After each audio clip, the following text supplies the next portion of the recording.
Zoom looks like the highs are in, huh? Quickly 36% off highs.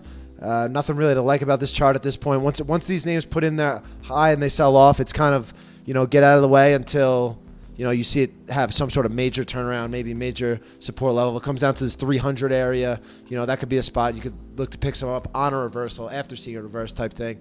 But, all right, what's next? I mean, they're just kind of, they got taken out to the woodshed. That's how it goes. Like all these stocks, I love trading bubbles on the way up, and then I just try to get out of the way on the way down.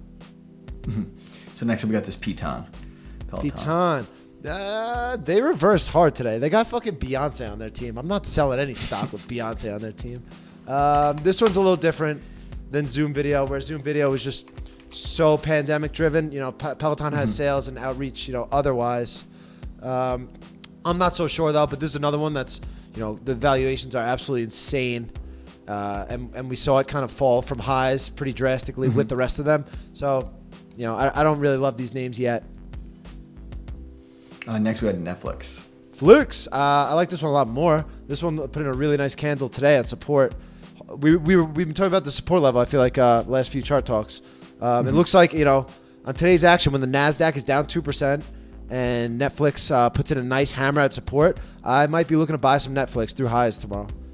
Yeah. Now, this is even one of my top ideas where I think, this up through 500 versus 460, I think gives us a really great trade in this range versus 580. So out of these five so far, or the next few we go over, I think this is probably one of the best ones in this I'm buying 45. 485.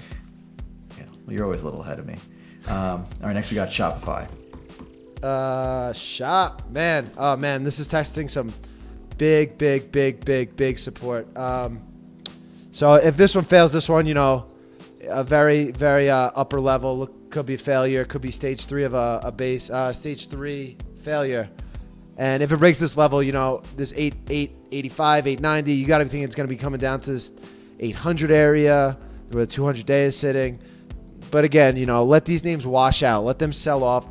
They always go a lot further than you think they're going to go. I definitely agree with that one. And then lastly on this list, we have TDOC. This one's interesting because this is I really like this company going forward, and that doesn't make a lot of sense. I really like this company, and I like their growth rates and things like that. It's telemedicine, Instead of going to the doctor, you can visit the doctor on your computer. I think that has legs in the future. So I think this is a reactionary sell-off, much like we saw in the rest of them. But again, we got to wait till the price action turns us around. But their earnings are great. They're in the right sector. Maybe not at this right moment. But I'm keeping an eye on this one for the turnaround. But again, just getting it out of the way while they wash out. Yeah.